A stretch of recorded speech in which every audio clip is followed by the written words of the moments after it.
So good morning, everyone, and thank you for joining us for this important information session today.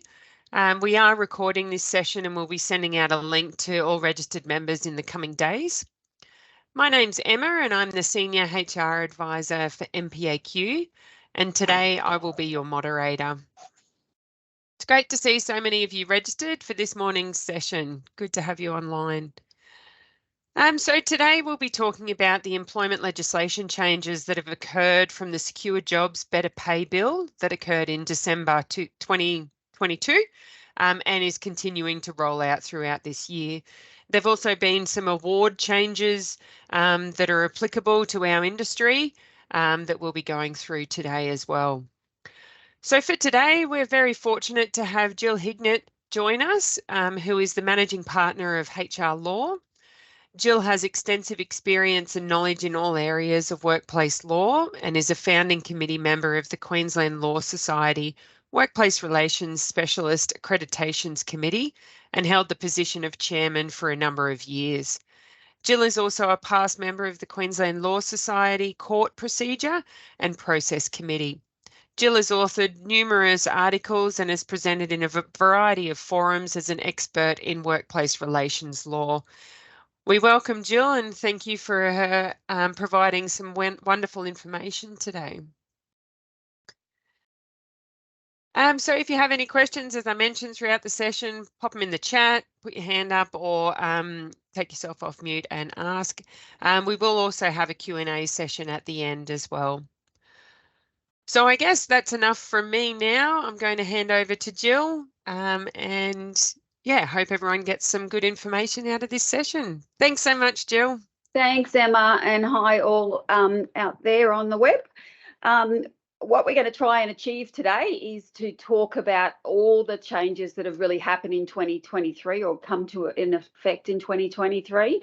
There is a lot of ground to cover, so some I will just touch on, but as Emma said, quite happy to take questions at the end, and if we don't get to them all, I'm more than happy to provide a response to those in an email format as well. So I'll launch in. Feel free to ask questions as we go, or at the end. I'm easy with both ways.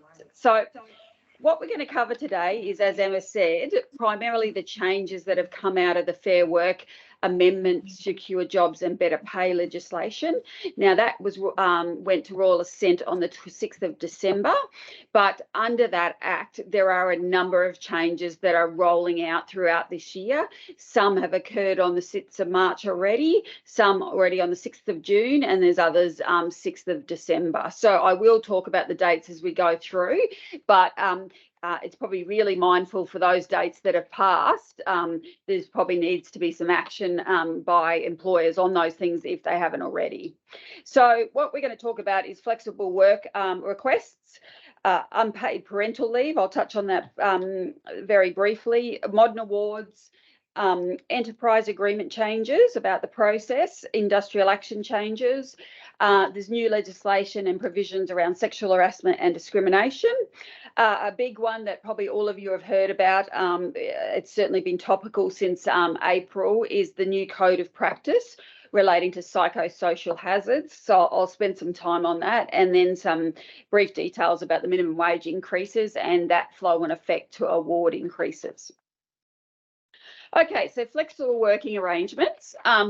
Most of you probably have heard of this. It isn't a new concept. It has been in the Fair Work Act since its inception.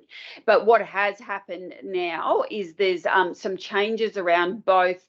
There's a couple of additional matters that are considered to be matters for which an employee can request a flexible working arrangement. But there's also been some changes around process. And the takeaway for employers on that is it used to be pretty much if an employee asks it, an employer has the right to say it doesn't suit me operationally and it will cause financial burden, therefore I don't wish to agree to it. And that was sort of accepted. But what these new changes have now is there really is a process. There is timeframes around that process. And there is also obviously an obligation to not just say no, but to say no and why.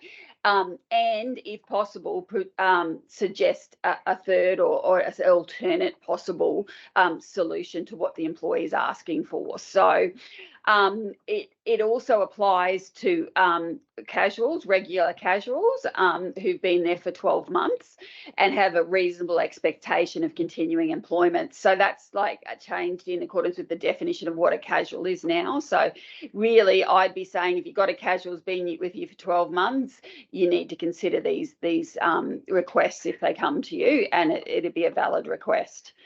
So again, they can only request it after 12 months, whether you're full-time, part-time, fixed or casual. But after that 12 months, there are that ability for them to request it and you to provide a response in writing, detailing, as I said, not only if it's yes or no, but why if it's no. As I mentioned, there's two heads of that are additional now to what was previously in the Act, and that is if employees are pregnant, they can request a flexible working arrangement. So that would be primarily around medical or recommended medical needs, you know. And what we're seeing a lot of on that front is like the request to work from home. You know, the doctor certifies that, yeah, they can continue to work, but they need to work from home. Now, obviously, that wouldn't be relevant to your operational positions, but obviously if it was an administrative position, it'd be difficult to say how you could say no to something like that if there's medical evidence saying that's what needs to happen.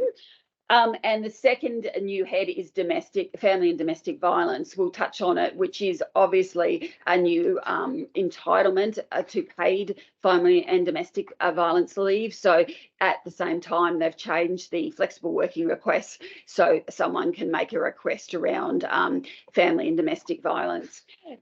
You need to note there are provisions around in terms of granting leave for that you must make sure you know, it isn't identified on pay slips and that matters are kept confidential. It doesn't extend to that extent when they're asking for a flexible work arrangement, but my advice is you would mirror as much as possible the confidentiality process that you engage if they ask for the leave, just to make sure that there's not inadvertent disclosure under these provisions as opposed to the family and domestic violence leave provisions.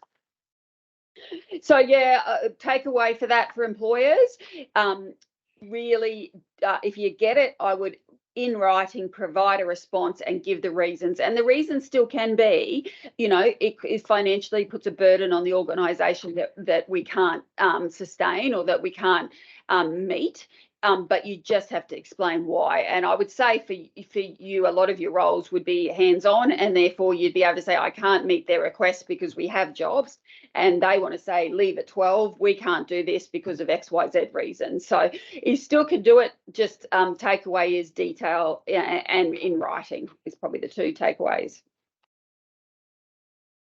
So the other part also is a requirement to consult, and I suppose that's the bit that normally doesn't happen. It's normally request, the employee says no, and then that's the end of it. What you are required to do is really consult with them and try and find a mutual ground that you can both be able to meet. So there are some provisions around that and about responding in 21 days, etc. But they're all matters that aren't new, as I said, but what is new is just that you have to have the documents to back up what you've probably previously done.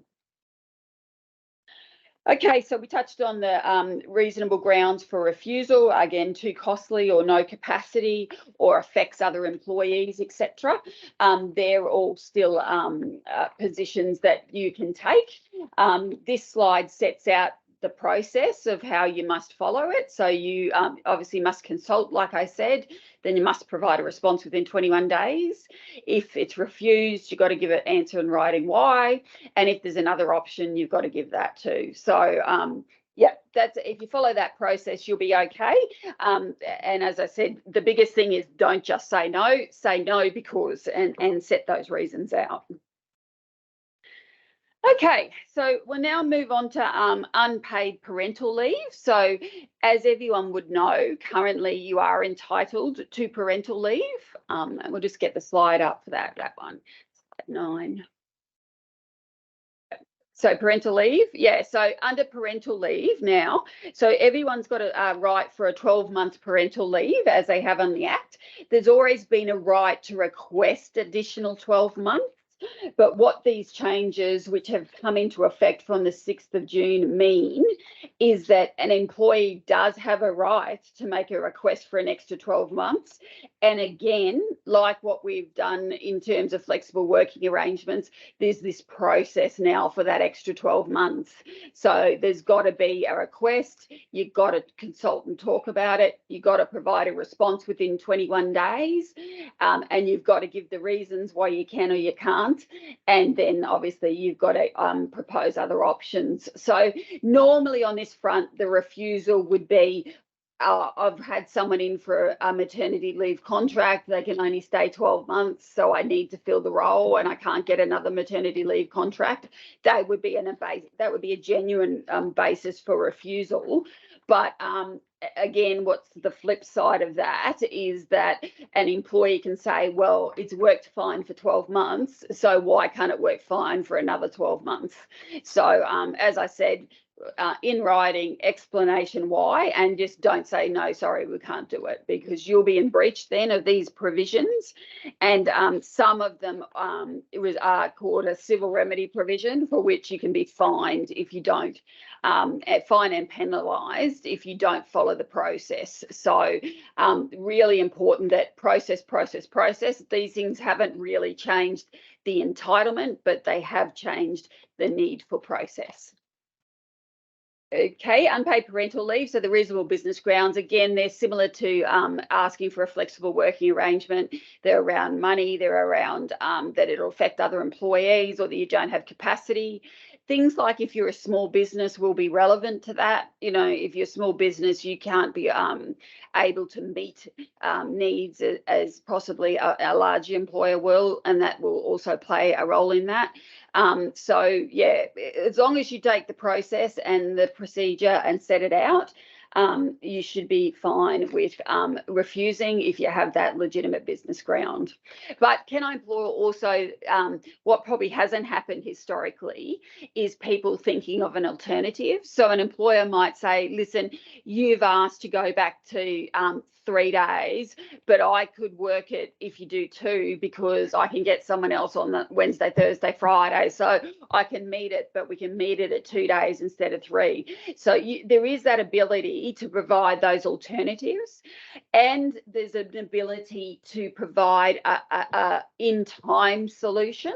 So you might be able to say, listen, for the next 3 months, I can accommodate this, but after 3 months, this new project's coming on board and I can't possibly do it then. So my compromise is that we could do it for 3 months, but then you need to return to full duties after that, or something along those lines. So providing the alternative will certainly help an employer show that they have genuinely consulted and considered the employee's request and genuinely tried to meet those needs. So yeah, that's one probably to think outside of how we've all thought about it previously. Is there something you could live with which is an alternative? Okay, modern award shutdowns. So I'll focus on obviously the shutdown provisions under the plumbing and fire sprinklers award, because that's relevant, but similar changes have been made to I think it's 78 of the modern awards have made a similar change to it. So this is all surrounding around obviously Christmas shutdown periods, which is usual in your industry and others. And it was about how you could administer or require or request employees to take leave over that period. So before, it was just really an employer can shut down for these periods, and that's sort of what the award said. Now it talks about a right of an employer to direct an employee to take annual leave during that period, provided there are some precursors or things that have been are in place. So, you know, if the employee has the leave and they're able to take it, then you can direct it. You've got to give them 2 months notice of that. employees can paid in accordance with the direction under shutdown, so it's paid annual leave during that period, and then you and your employees can agree, okay, if you haven't got enough paid leave, the balance can be leave in advance or leave without pay. So leave in advance, there's provisions under the plumbing award to deal with that and how you can agree to take leave in advance. And then what happens, for example, if an employee leaves before they pay that back or accrue it back, then there are rights of deduction from final pay, which is great because that's never been in the awards before. So it gives you that right to take it from their pay. If you gave them a credit and then they leave in January, you could take that off any entitlements they have on termination. What's the one bit that's a bit out there and it's been circling sort of on a legal front is what do you do if an employee says, no, fine, we're shutting for 2 weeks, I've got a week's annual leave, so I'll take that, but then I don't agree to take another week of unpaid leave and I want you to give me work. The award changes don't really deal with that aspect, and there is talk that there may be a requirement then if they don't have sufficient leave to give them some sort of work or to possibly have to pay that additional week. What we're saying is go forth on the basis the options for your employees are take paid leave, take unpaid leave, or take leave in advance, or a combination of both. You tell me what. But for Christmas, you've got to start those conversations in October to make sure you give this sufficient notice and that you are met by giving those solutions, and they may vary from person to person. So yeah, if it's an Easter shutdown, same thing, 2 months ahead. So I would be keeping those dates in the back of your mind, because if you go over the 2 months and you don't give them 2 months, none of these provisions are in effect. So that time frame is really important for the employer to know when to start those discussions about what each employee is going to do for that period. Okay, enterprise agreements. I know some of you will be on enterprise agreements and some of you won't be. The changes again under the Act have really tidied up what was not there in the past and what lawyers or people who practice in this area have come across when you go to get an agreement approved. There's a number of administrative issues and typographical or minor issues which became a big issue. So these procedural requirements now are, to the extent possible, fixing that.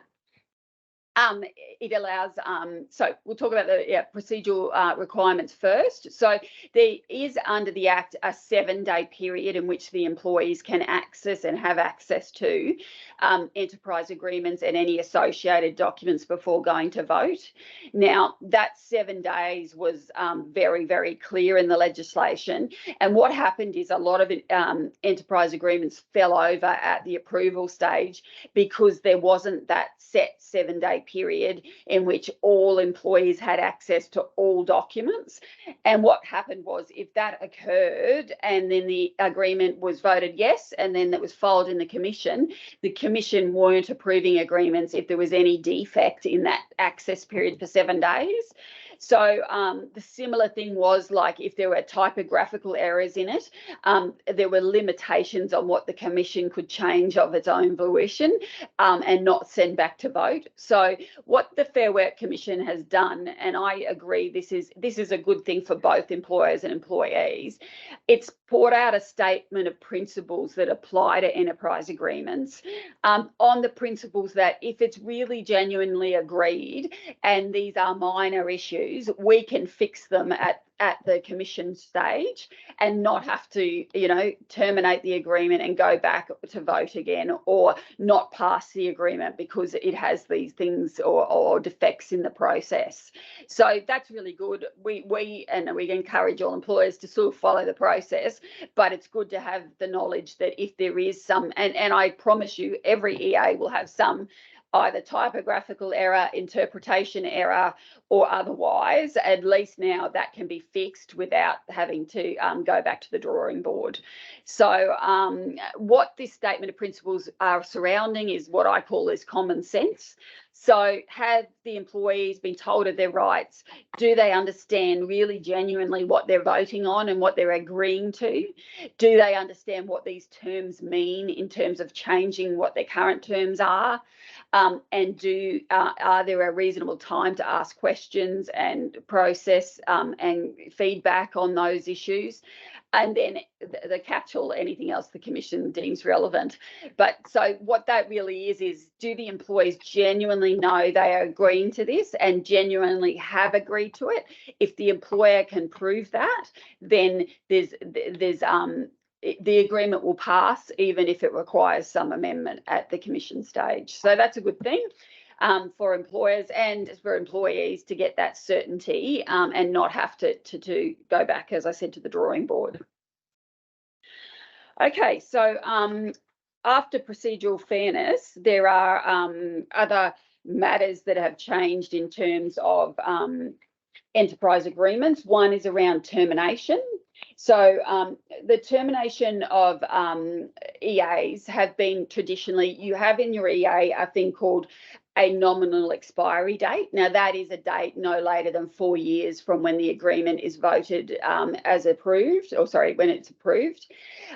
So what happens at present is if an agreement passes its nominal expiry date, it can just sit there indefinitely and still continue to apply to the employees until it is replaced with another enterprise agreement. So we have clients, and I'm sure there's some out there as well, that might be 10 years past a nominal expiry date, and the agreement is still okay and lawful, provided it's overlaid then by the minimum terms under the award. So the base rates of pay under the award get incorporated into that EA, and if it's provided that you're higher than that, you can continue to operate on that EA. Except for zombie agreements, which we'll talk about. But so what happened there is if an employer wanted the agreement terminated, so after the nominal expiry date, anyone can apply to the Commission to have it terminated. So one employee can apply, a union can apply, or the employer can apply.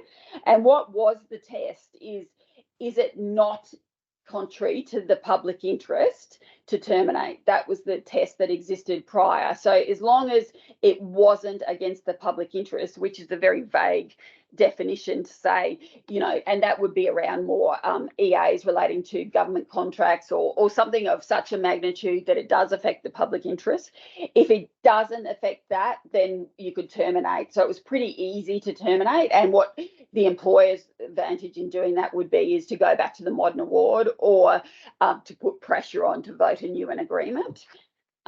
These changes that have occurred in this round and have taken effect already on the 7th of December expand the reasons why agreements can or cannot be terminated, and it now comes to that fairness between the parties. So it talks about if it continues to operate, would it be unfair to employees who are covered by it to continue to operate? Now, that one was put in because some EAs drop below the award, and at the moment that happens, a union or an employee would be able to say, yes, it is unfair that the EA continues, because if they go back to the award, they get more. So that would now be a valid reason to terminate. It's the second one is it's not and is not likely to cover employees. So that is if your EAs become not relevant because the employees it covers no longer exist with you or otherwise, and the continued operation of the agreement would pose a significant threat to the viability of the business. So over COVID, there were a lot of EAs terminated because of financial reasons. So this is just cementing that is a genuine, you know, reason or need to terminate enterprise agreements in full or in part around the viability of the business who's covered by it. So I say these are good things for both the employer and employee in that it's very clear the avenues you can take, but it doesn't substantially change. It just, as I said, makes it more clear of what would be valid and what would not be valid to terminate an EA after its expiry date. The next part under EAs that have changed, and this one is a bit of a more onerous situation, particularly for employers. So obviously, those who have EAs will know of a thing called the boot test, which is the better off overall test. That has been the test that has been applied for a number of years now. So what happened, however, is the boot test was always to be seen as a global test, but over recent cases that have occurred, and the most significant being the Coles case over their enterprise agreement, what ended up out of case law happening is the Commission took the view that EAs have to be assessed on a line-by-line basis, and they have to be assessed on the basis of every single employee being better off.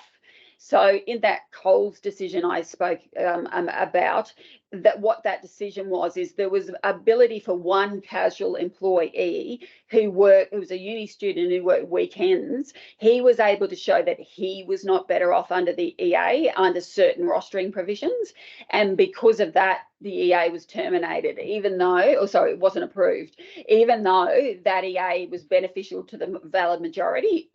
So it became a really silly thing after that point, and we were certainly telling employers there's no validity to an EA for you, or no benefit, because every single employee has to be better off. So you're then setting the bench higher than you need otherwise do. So these provisions have sought to amend that and put a bit more certainty around, yes, it is a global assessment and it's not a line-by-line assessment, and that employees have to be better off, but this is how you can go about that, and that there are sort of more things that go into play than just, okay, you've got to prove every single employee is better off.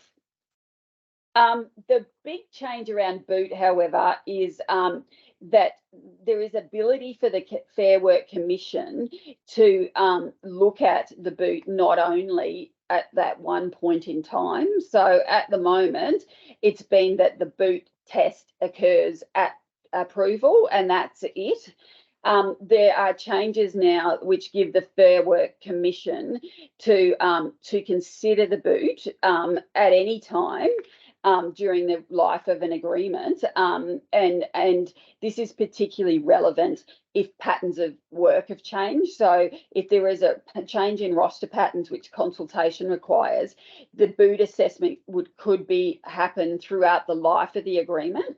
Now, it will happen based upon what was approved, so it will go back to the date of approval, but it will assess that new roster or that new roster pattern that wasn't talked about at approval against that. So this is going to mean you're not clear once it's approved. Yeah, that's great, but if you change things throughout the EA term, you still could have to face the boot assessment again for that new terms and conditions, which again, it's silly in my view, and it defeats the whole purpose of an EA, which is to have that certainty for 4 years. So again, to me, it's another reason why EAs really are now getting to a point where they provide little benefit to the employer and are really done because either an employer has to, because the unions come to you, or you're on a contract that requires it. So, a government contract or otherwise that requires you to have an EA. Otherwise, my advice would be steer clear and stick to the award if you can, because it certainly puts that higher level now of both responsibility and obligation. And as I said, not just at the beginning, throughout the term of the EA now, which is, it's in my view, silly.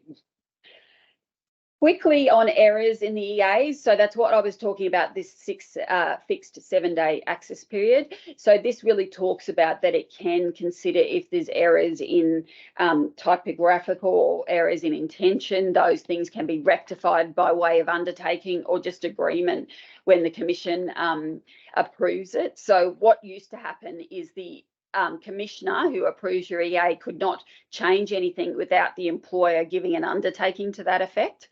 What it now is the Fair Work Commission, by its own volition, can say, I approve this agreement, except I insert these following provisions. that I say are necessary to pass the boot and to pass the principles that they need to consider. So again, to me, it's taking it out of the hands of the parties who agreed it, and it is a little bit of a dangerous territory because a commissioner could insert something in your EA which you had no intention of that applying, and then you'd have to bring applications that wasn't the intention. So it's a little bit of a watch and see space. Not many agreements have gone through since the 7th of December on this issue particularly, but it will be a space to look at. My advice to my clients who have EAs is do what you've been doing, but just make sure there's the checks and balances in place now, at least on an annually basis in the life of your agreement. So keep looking at it, make sure you're above, make sure the boot's being satisfied, and then you should be okay. But it is certainly one that I think a union the unions may grab on to say, okay, we're 2 years in the EA. I want to, get some noise around this. I'm going to say that it doesn't pass the boot for this rostering schedule, and I'm going to send it back to the Commission for assessment on that basis. That can happen. So it could be a disruptor during the life of the agreement, which is not able to occur at this point. Okay, so now we're going to talk about zombie agreements. So many of you probably heard about zombie agreements or heard of the changes. If you haven't, zombie agreements are pre-2010 agreements that continue to operate. So as we discussed earlier, I talked about once you pass your nominal expiry date, you can just continue on. Now, until these provisions were put in the Act, that could continue on forever. So I have clients at present who are on EAs back to 2004 is one of the earliest ones I've got, and they continue to operate. So all that plays in is the award base salary, and then all other terms are considered under the EA. What this has meant, though, and it's right, is those EAs give less, and significantly less in some cases, than the modern awards do. So there was a need to bring in play a way to sunset those agreements, and that's what these changes are. So if you have a zombie agreement, so a pre-2010 agreement, what you should have already done, and this is the important one, by 7th of June, you should have already given your employees notice that they're under what is called a zombie agreement, and that this agreement will terminate on the 7th of December this year. And then what happens at that termination date? Well, one of two things will happen is it will come, the agreement ceases on that, and then on the 8th of December, your employees are covered by the relevant modern award. Or two, you get an agreement negotiated to replace that zombie agreement, and that comes into effect. Most people are putting a fixed date of effect to be the 8th of December. So you need to think about that really clearly now. As I said, unless you are pushed down an avenue, my suggestion is go to the award. But obviously that would depend on what contracts you have and where and what you need to do on that aspect. So yeah, two options, but the triggering of the notice has already happened. And if you haven't done it, I suppose if you haven't done it, do it now as quickly as possible, and maybe just talk around, as we've been discussing, there is a zombie agreements are coming into an end, so that the written notice is sort of follow on, but you can't do anything other than that because the date's passed, but get it done as quickly as possible. Now that notification can be a one-liner to say, the Act is changing, zombie agreements, and our agreement will terminate on that date. You will go back to the award. If you will have any questions, let us know, sort of thing. It can be as simple as that, or it can obviously detail what you want to do, if you want to do a new EA or otherwise. So yeah, that one's really important, and we are seeing some those not getting that date. So just do it now. There's nothing you can do to rectify that other than get it as soon as possible. Okay, industrial action. Again, I'll just touch on this briefly because some of you won't have had it or need it or want to worry about it. There has always been a right to take protective industrial action under the Fair Work Act. The mechanisms for it were a little complicated, which is a good thing. There always had to be a vote of employees if they're prepared to take it. Then there has to be a ballot. Then there has to be what type of action they're going to take. And then they've actually got to take action. I think in my 20 plus years of doing industrial law, I've only seen it come to take industrial action to a handful or less than 10 occasions. What normally happens is they do the ballot, they threaten to go, but obviously you don't get paid if you're out on industrial action. So often it doesn't happen, but the threat is obviously there.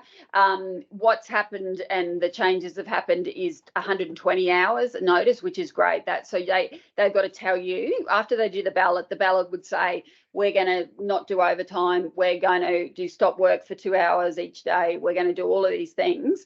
And then once they're, okay, we're going to do it on Friday, they've got to give you that 120 hours at notice to be able to do that now, where it used to be 30. So, yeah, that's a good thing. But as I said, if you're not in the space of unions or EAs, you probably don't need to know much about this side of what's changed. One thing we will talk about is this multi-employer bargaining or multi-enterpriser bargaining. Now, everyone is running scared of this, and I think rightfully so, albeit the intention of these changes around multi-employer bargaining were to address issues like, and they gave exactly the example of the NDIS or the disability scheme. So in that space, there are hundreds upon hundreds of little employers who are providing services under that scheme.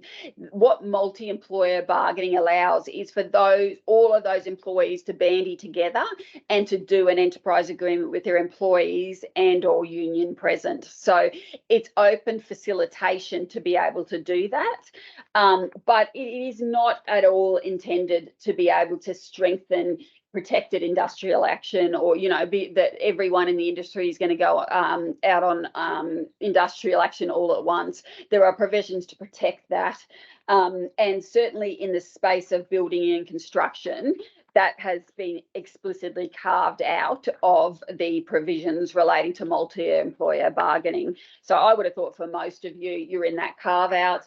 If you're not in that carve out, I'd have it on your radar. But I think there are other industries that are going to be the test cases around this multi-employer bargaining, other than your industry. But it is open then now to do that, which is a new kind of concept. So unions will use it where they can. Whether it will meet the needs, meet the requirements is another story. So if you get approached about multi-employer bargaining, really think about it. Don't just agree. Get advice, because that will set the trend of how you're going to bargain into the future. And to me, there's little benefit in multi-employer bargaining for the employer. Okay, sexual harassment. We'll talk again briefly on this. This is out of the new Respect at Work legislation relating to anti-discrimination and human rights. So again, these are not new things that are being imposed. They already exist. But what has been introduced? So what's always existed is an employer can be vicariously liable for actions of its employees that are in breach of the Act. So if you have an employee that sexually harasses another person, then you, the employer, could be liable for that if you hadn't been seen to have taken appropriate steps to to advise the employee and to educate the employee that that's not acceptable behaviour. Now, the biggest issue that everyone has is the way they combat sexual harassment in 90% of companies will be, we have a policy, it gets implemented at the beginning of employment, and then we do nothing about it for the rest of employment. Now, that's never really been okay, but it's been an argument. But since these changes, that approach 100% will not be okay, because the changes now, there's a positive duty on an employer to eliminate sexual harassment. So before it was, you took reasonable steps to make sure it didn't happen. Now you have to prove that you've taken taken positive steps to make sure it and eliminate it to zero.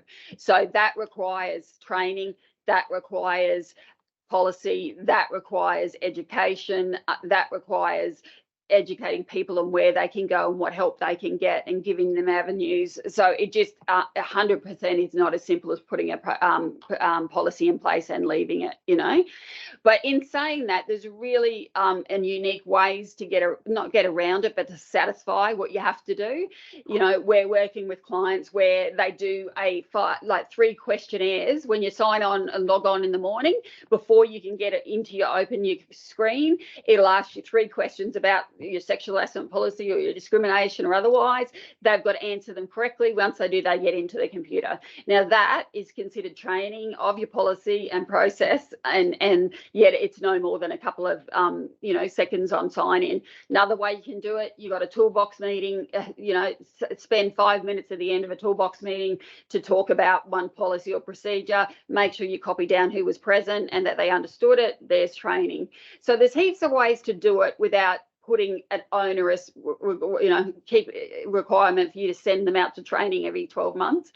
But the important thing is to do it, because if you don't, you will 100% be liable for what your employees have done in that space. So, positive obligation. Think about it now. Think about how you can satisfy that. And the other changes is more powers for the Human Rights Commission to intervene. So what it used to be is an employee or ex-employee or contractor or otherwise makes a claim, that goes through, you have conciliation, etc. But now the powers to the Human Rights Commission is that they can come into your organisation and investigate what's alleged to have occurred, much the same they would as a health and safety breach. So, as you know, if you have a health and safety breach, Work Health Safety can ship up to your site and ask to see XYZ and do XYZ. Now the Human Rights Commission can do that on the front of sexual harassment. So, as I said, you're going to have, and I think, the building and construction sector will be one of the first, I think, that will, be tested on this by the Commission, because there is a high percentage of cases in those kind of industries. So I think it is certainly something, if you haven't already got on, you should, because these changes came into effect 12th December already. As I said, you've got time and you're able to do it, but go back, review your policy, do some sort of training to people both at induction and throughout employment, and then come down really heavy if anyone complains or otherwise, and investigate, and keep your investigation notes. So if the Commission comes to you and say, what did you do about that? You've got very clear notes to provide the Commission to say, we investigated it, we sent him on education, we gave him a warning, and we've taken these measures to make sure it doesn't happen in the future. So takeaway is proactive steps will save you in the end on these matters, because once it happens, you can't do anything really to rectify the past in those circumstances. Okay, so we talked about sexual harassment is also being brought out under the new Fair Work Amendment legislation. Now, at the present time, there is already under the legislation, most of you would know, provisions about bullying and the power for the Commission to make a thing called a stop the bullying orders. Now, that hasn't been a widely used jurisdiction for the sole reason that you can't get money in that jurisdiction. So all the Commission can do is put orders in place to stop bullying happening in the future. So I'll give you an example of a case I was on. There was an allegation between a male and female member of staff that the male member was bullying the female staff. She brought an application to the Commission to stop the bullying orders. The Commission made orders like, okay, you go to the lunchroom at 7 o'clock in the morning to make your coffee, and then she'll go at 8 o'clock to make her coffee. It was to that extent is what the kind of orders they make. So it's been a bit of a toothless tiger, in the sense that they're matters that really, if an employee is not going to get any monetary gain out of it and all it's going to do is stop it happening in the future, it's likely more to be come over your desk as a work cover claim or an unfair dismissal or otherwise, as opposed to a stop the bullying order. But these provisions about sexual harassment are a bit different. So the employee can make an application under these provisions. What is very unique is the joint application. So that means a number of employees can bring an application. So you could have a number of members of staff saying, these guys are telling, inappropriate jokes and we don't appreciate it. And, 5 men or women or otherwise have brought a joint application to say, we want these measures taken to make sure it doesn't happen. The vicarious liability is what we talked about. So you, the employer, will be responsible for whatever they do unless you can show that you've taken those positive steps. It also gives the Commission much wider powers than it previously had to deal with it. So I do think this jurisdiction, which is already in effect 6th of March, will be used, and it will be used more in that joint application where there is a possible systemic issue of sexual harassment and what that means. Takeaway is people don't really understand what sexual harassment means and they throw it around. I think it's really important that everyone does understand it. It can form in very different ways. It doesn't have to be physical. It doesn't have to be verbal. It doesn't have to be directed at a person. Like you can be sexually harassed if you walk past a monitor and someone's looking at something inappropriate. It was nothing to do with you, but you simply walk past in the office. That can be sexual harassment. So you need to understand that and educate everyone. And obviously, if you're dealing with it when it's arisen internally, the hope is that people won't go externally to the Commission for resolution, but it is there. Again, so proactive, make sure your policies are in place, make sure your people understand where they're to go. And I would suggest, particularly in a male-dominated industries, we suggest you have someone outside the managerial reporting line to possibly be the reporting officer for sexual harassment. So just someone that's not to do with their work line, because people obviously are often embarrassed and don't want to raise those things. So having an independent third party, ideally HR or someone on an administrative side that might not deal with them day to day, is often a very good mechanism to say we're making it a safe space for people to report internally. Okay, so so the Fair Work Commission, they can't double dip. So we talked about the changes under the human rights and these changes. So you'll often see employees bring it in both. One will be stayed pending the other, but I think most people will bring it on both heads at this point because they're new. And so this is, again, watch this space. Hasn't been anything much since March, but there will be. Okay, so manage your sexual harassment, manage your policy, manage people, and proactive steps, and document everything. That's if I can't say that one enough. Okay, discrimination quickly. So 2 things added or 3 things added to what is considered a discriminatory attribute. So you all know it's, sexual orientation, religion, union activity or identification, a number of things. The 3 new ones, which we, are timely with where we all are at society now, is breastfeeding, gender identity and intersex. So those 3 things you can discriminate against people on if they have that attribute or for breastfeeding are needing to breastfeed. So that's really all. The provisions still apply, and the vicarious liability issue is still live on all of those matters. Discrimination section. So to note, the discrimination section under the Fair Work Act, 351, is a thing called a civil remedy provision.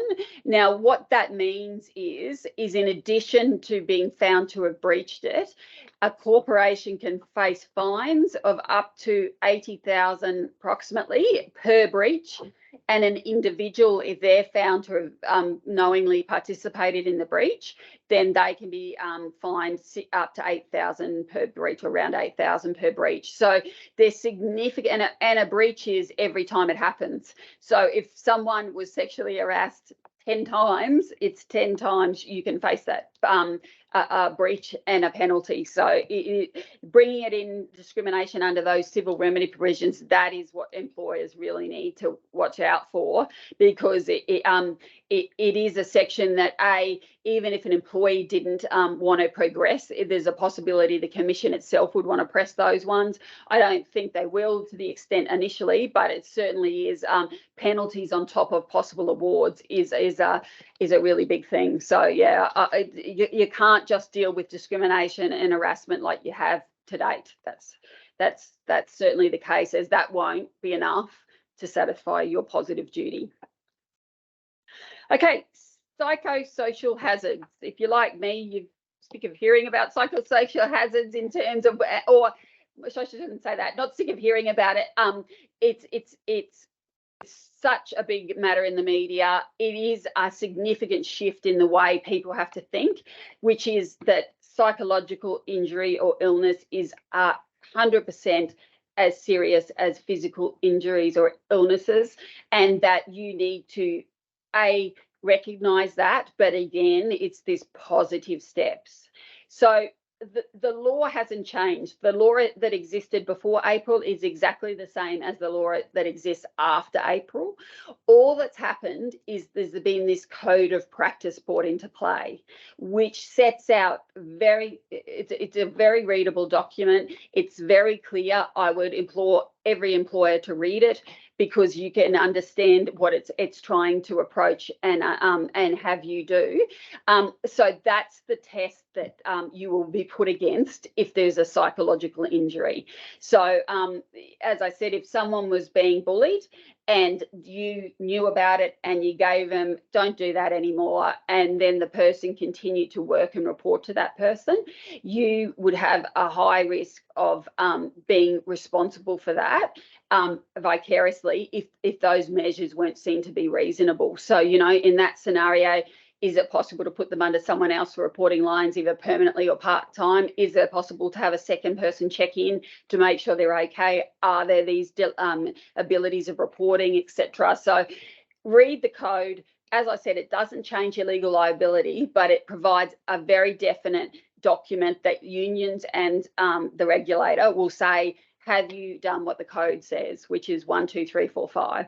So yeah, it's very important. It's actually, to me, more difficult for an employer to manage than physical injuries, because physical injuries, we've had a plethora of, you know, processes, procedures in place of how to deal with that. But now you should be approaching psychological issues in the same way. So you should have risk assessments on jobs. You should have risk assessments on positions. You should have reporting lines, and all of that's covered in this code. So read it and then get on board. There's a lot of precedent documents they give you and processes and procedures. So it's a readable document. It's an easier one to adopt, but you need, as of 1 April, you need to be complying with it. Okay, so we talked about the date, common hazards. You know, I've talked about some examples, but you know, it's really about around that mental health aspect.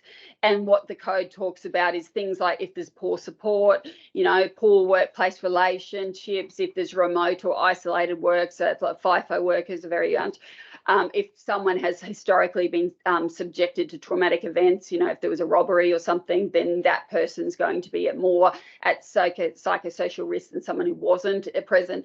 So all the things that we think about are covered.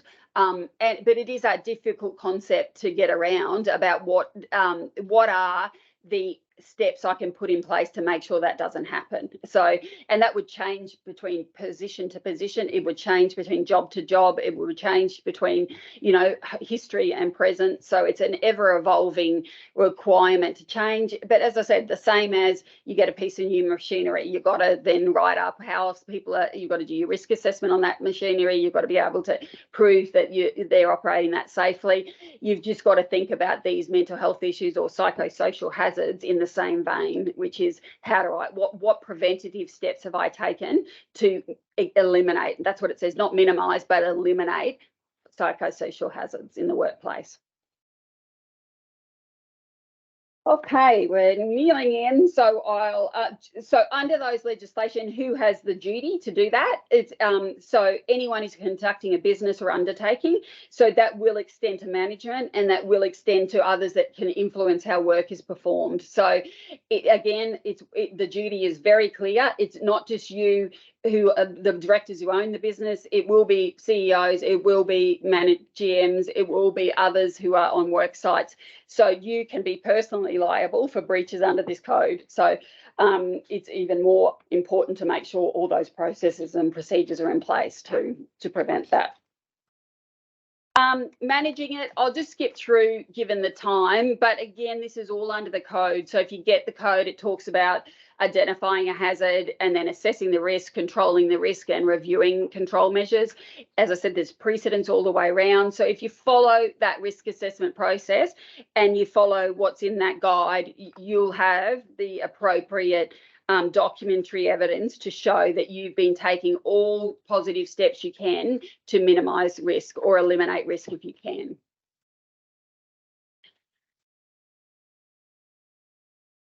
So that is also an ongoing. So just back to that, that has to occur all the time. So it's not like one-off when someone comes on, I've assessed all that. Every stage of change needs to be reassessed against that, you know, and it needs to be considered as to who is the employee, what are they being exposed to in their work, and do I have to redo this assessment on some other aspects throughout the life of their employment or on a project or otherwise. So it's not just a one-stop, this has to happen on an ongoing basis. Consultation, that's really important. So consultation is not capitulation. Employees don't get to dictate how you do these things, but it's really important that they have input into resolving and setting up mechanisms and otherwise for these. So when I talked about getting the code, get the code, read the code, and then I'd be talking to, you know, your managers about how and what ideas they have about identifying psychosocial hazards and taking all these steps. So get them involved. Don't make it a decision of HR or, you know, upper management who aren't on the day-to-day shop floor or on the jobs. How you need someone who has real knowledge of what are the actual psychosocial hazards that they'll be exposed to. The guide lists a number of them, so you can just go through them on the guide. So it's not hard to do. It is onerous, if I can put it that. It's not hard to do, but it's onerous to make sure you're doing it and you're doing it on a continued basis. Okay, so that's about the psychosocial wages. So as you all know, 1 July wage increases happen. It's been a huge jump this year, which is you know, another hit to business on top of interest rate rises and on top of all these legal changes, which do cost money. So for the minimum wage, it's been like an 8.3, I think 8.6% jump. For wages under the plumbing award, it's been a 5.75 jump. So that is a big jump, and it's happening 1 July. So you need to get in train for that, of what that means. On the slide there's all the varying rates for the different positions there and what they will be as of 1 July. So you need to update your payroll systems to make sure they are obviously calculating that from that point in time. I often get asked by people, what about those who aren't covered by an award? Legally, as long as they're getting the federal minimum, you don't have to do anything. But obviously, inflation means that most people will be seeking a similar rise to the rise that happens under the awards, for the reason that that's married to or mirrors inflation rates. So again, not legally obligated. And if you, the employer, agree to it, I would do so by getting them to sign up to either a new contract or a letter, or maybe implementing or putting in place some of this education around what you need, all these new obligations, putting it on the employee to also share in those obligations and make sure they're happening. So you could add some additional requirements of managers, you know, to manage these things. You could do that all at the same time as a pay review, and get that all through it at the one shot if possible. So Quickly, other issues, pay equity, you would have heard about these issues that have come into play. So there are some provisions around pay equity. It's sort of at this stage, I doubt it would affect you people on the ground and in jobs, but obviously it relates to make sure there's equal pay for men and women. There is one takeaway which you must have to have ensured is already changed, or should it change. You can't force an employee not to discuss their pay. So an employee has to be free. So if it's in your contract or policy, take it out. You don't have to go back and rewrite all your contracts. Your contracts will be voided to the extent that it has that provision in it, but you cannot put it for any new people. So what that is that they can't be obligated to keep their wage. Now, if they're the payroll officer, it's still the same. Even though they know everyone's pay rates, they can't disclose anyone else's, but they can disclose their own. So it only extends to yourself and your own self-disclosure, but that's a provision that you'll be fine on as well if you don't take it out of your contracts. So it needs to already be out of any new contracts or policies. There's some prohibition on advertising rates of pay under the federal minimum or the award rates. Again, that's mainly to deal with foreign workers and underpayments. One issue that I always bring up when I do a seminar like this is auxiliary liability. So what that means is there's provisions under the Fair Work Act that anyone who is involved in a contravention can be personally liable for. So there are cases where HR managers, where accountants have been held liable for actions of their employer. So that is why it's not just an employer problem, it's an everyone problem to make sure there's compliance with these provisions, because a person can be found personally liable as well as the company on those aspects. So yeah, there have been HR managers who have engaged in supporting a breach, and they have been personally fined, at the tune of $8,000 per breach. So yeah, certainly something that, and you can't indemnify your employees out of that. Everyone has that right, an obligation. What you need to do is make sure you're complying, and you have every right to say, I want these steps in place to ensure compliance. Wage theft, you would have heard about that. It's still going on. It will be going on for a number of years, in my view. Every employer, there won't be a single employer out there that hasn't, I think, at some time possibly underpaid their employees. The provisions are really strengthening up around systematic and dishonest behaviour, that you'll be fine. There was a case where, an employer was paying an employees under the award and into their bank accounts, and then the employees were obligated to throw $20 back an hour to the employer. So they ended up getting like $10 an hour. And so their books were clean and the money was going into their accounts, but then they were getting it back from the employees. Now that's a systematic, intentional breach of the Act. Now you can be imprisoned for that now under these provisions, and certainly you can be held to have committed if it's systemic and ongoing and that kind of deliberate, you can be charged. So the threshold is a lot higher. I wouldn't imagine it applies to your members. If anything, it'll be an inadvertent underpayment, which we see all the time, due to rostering on that job. We just didn't think about it. We just put all the people on the job, but it resulted in an underpayment. Those are different. If you're in that scenario, you should be self-reporting to the Ombudsman and you should be dealing with it, not just thinking it's going to go away. But yeah, the increase for the serious offences is a needed approach, I think, too. Industrial manslaughter, quickly, that would be relevant on a site. If there has been negligence which causes death, you can, again, have 20 years in prison or $10 million fine. Up to. So that has, as we all know, there have been some cases of that, and people have been charged. It requires the high threshold of negligence, but it again puts more onus on an employer, that there are so many avenues to pursue an employer if any of these matters are found to have occurred, that you just really have no choice now but to make sure. And I think this industrial manslaughter will be relevant to what we talked about, those psychosocial hazards. It's only only been prosecuted so far on injuries relating to physical injuries, but you know, if someone commits suicide on a work site, and then that can be tied back to the psychosocial issues, that will be relevant. So, you know, really you have to treat psychological injuries exactly how we've all treated physical injuries and risks. That if that's one thing we take away from today, I think that's in your industry something that's really important.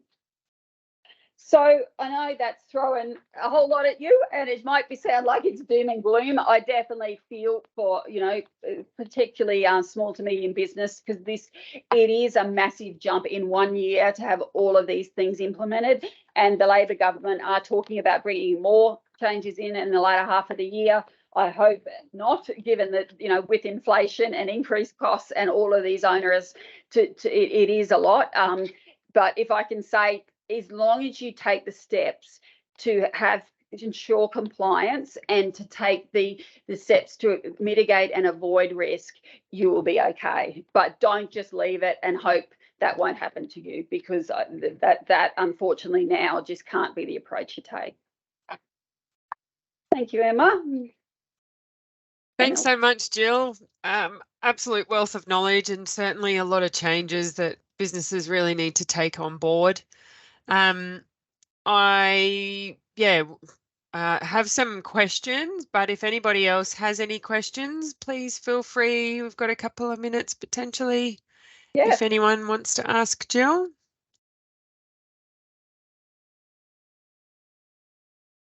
Everyone's quiet. Jump in.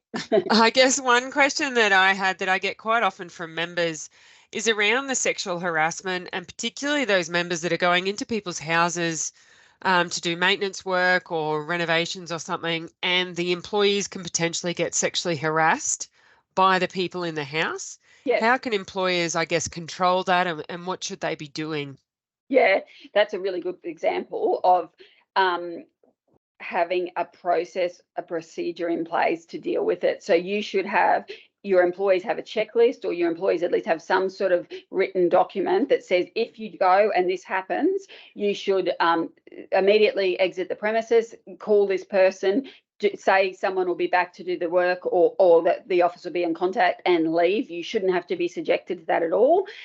You know, and this is firstly, how do you identify what would be considered sexual harassment, what would be considered just, you know, bad taste, and it all goes around what a reasonable person would feel in those circumstances. But I think you say, if you feel uncomfortable, if this is what you need to do, is stop work, go and deal with it this way. So a policy in place, as I said, it doesn't have to be front of house, it can be back of house just for your employees, but they should be equipped with the knowledge of how it's okay for you to say, I don't feel comfortable, and in fact that's your obligation to do that, and walk out, and we'll solve it after, you know. And eliminate yourself from the risk. We can't eliminate the risk because we don't know what people's houses are going to be like when you go, but you can eliminate how they are required to respond to it. Yeah, absolutely. Some good tips. One person, Rachel, just asked if you could please show the practical guidance slide again. Just go back one slide. Yep. Just so she can take down some notes.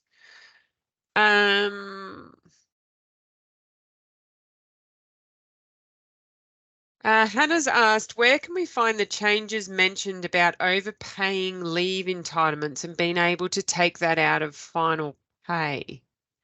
Okay, so Hannah, sorry, you go. If it's specifically about the shutdown period, those provisions are in the Act. In terms of what you have to understand is, under Section 324 of the Act, an employer is prohibited from deducting from final pay unless the award says otherwise, or the employee agrees. So what happens is, your contract might say, if you don't give me notice, or if we owe you money, I can take that out of final pay. But then when it comes time to make the final pay, if the employee says, I don't consent to that, you can't take it out unless your EA award says so, or EA.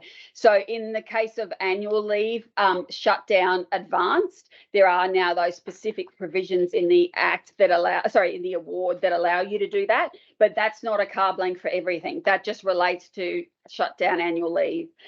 There is, I think, a provision in there also that you can deduct 1 week's wage for non-giving of notice. But yeah, it's not a catch-all over process. I'm just trying to find the sections relative to it in terms of the annual leave. But yeah, it's not a carte blanche, right? It's just for that annual leave provisions.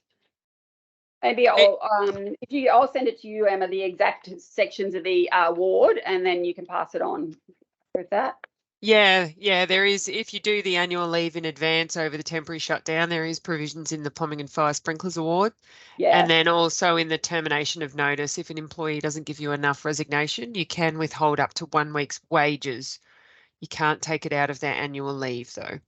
That's it. So I say to employees, if you've got provisions in there that say you can, it's often a good deterrent, but just know you can't enforce it. That's the biggest issue. You know, you can't enforce it beyond what the award allows you. Just one more question in regards to the annual leave or the temporary shutdown. So if an employee, say, comes to the employer in September and wants to take a 4-week holiday in September, can the employer, I guess, say no at that point, knowing that they're going to have a temporary shutdown in December? Yeah, you can, but I'd use it as an opportunity to get agreement. Okay, I'll agree to that. However, you're only going to have this amount of leave then for our shutdown, so it'll be unpaid. So if you agree you want to be paid for September and unpaid for December, let's write that as a written agreement, then that can occur. So then you've got the solution by giving it to him, but still having them agree to that unpaid period then and there. So you've got that agreement. If they then say, no, I won't agree to the leave without pay at Christmas, can you then say, well, I'll give you 2 weeks now? Yeah, that's it. Then you got to take 2 weeks leave without pay. No, there's a moratorium. I'd be saying the latter 6 tasks. There's no leave happening because of shutdown. If you want to be considered outside of that, you've got to give us extenuating circumstances, and we'll have to agree on both. Okay, fantastic. Has anybody else got any other questions? If you do, feel free to email it through to me, and then I can send on to Jill for further clarity if needed. In terms of the wage increase, we will have our wage sheets available to members early next week. We're also updating our employment contracts that are available to members for purchase with some of the provisions that we need to update, and certainly the pay secrecy has been taken out. But as always, thank you so much for your attention. And thank you so much, Jill, for your excellent knowledge in this area. There's certainly been a lot to take on board. So as we mentioned at the start, it is recorded, so you can certainly keep watching over and over. Thanks to our members that were able to join today, and yeah, we will be able to send it out. As always, if there's anything that MPAQ can help you with further, please reach out. Otherwise, thanks so much. Have a great day. Thank you all. Thanks, Jill.